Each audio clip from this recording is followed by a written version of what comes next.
Captain Nazmul Hossain শান্ত, যাকে বাংলাদেশের cricket প্রেমিকরা, যাকে ফ্যানরা লর্ড শান্ত হিসাবে ডাকেন, আজকে সত্যি লর্ডের মতনই একটা ইনিংস উপহার দিলেন।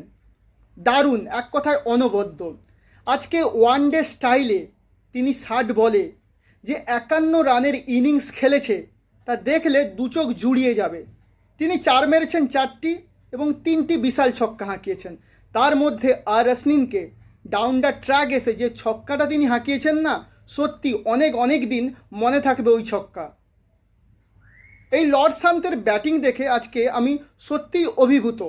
চেন্নাইয়ে ভারত এবং বাংলাদেশের মধ্যে যে টেস্ট ম্যাচ আয়োজিত হচ্ছে, আজ ছিল তৃতীয় দিনের খেলা। ভারত জয়ের জন্য টার্গেট হিসাবে বাংলাদেশের সামনে তুলে ধরেছে 515 রান। জবাবে ব্যাট করতে নেমে শুরুটা বাংলাদেশ ভালোই করলেও শেষ পর্যন্ত বাংলাদেশের মূল্যবান 4-4টি উইকেট পড়ে গেছে। একদিকে একা কুম্ভের মতো অপরিরোধ্য ব্যাটিং করছেন বাংলাদেশের ক্যাপ্টেন নাজমুল হোসেন শান্ত। অপ্রতিরোধ্য ব্যাটিং যাকে বলে। স্পিনার, ফাস্ট বোলার সকলকে অবলীলাক্রমে সামলাচ্ছেন এই নাজমুল হোসেন শান্ত। নাজমুল হোসেন শান্তের ব্যাটিং সত্যি বাকি যারা ব্যাটসম্যান আছে বাংলাদেশের, তাদেরকে আশা করি উদ্বুদ্ধ করবে। আজকে নাজমুল হোসেন শান্তের মতন যদি বাকি ব্যাটসম্যানেরা ব্যাটিং করতো বাংলাদেশের, তাহলে হয়তো দিনের শেষে বাংলাদেশের স্কোর কার্ড 158 4 উইকেট না হয়ে হয়তো আর একটু উইকেট কম পড়তো।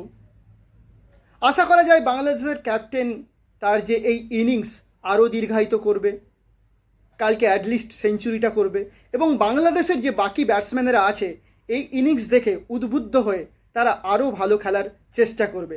হার জিত তো প্রত্যেকটা ম্যাচেই লেগেই আছে, তবে যদি পজিটিভ সাইডগুলো আমরা দেখতে পাই বাংলাদেশের তরফ থেকে তাহলে বেশ ভালোই লাগবে, তাই না?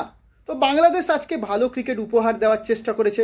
যেখানে ফার্স্ট ইনিংসে 149 রানে অল আউট হয়ে গেছিলো, সেখানে কিন্তু সেকেন্ড ইনিংসে যেখানে ব্যাট করা চেন্নাইয়ের মতন পিচে অনেক অনেক বেশি কঠিন, সেখানে বাংলাদেশ 158 রান করে ফেলেছে 4 উইকেট হারিয়ে।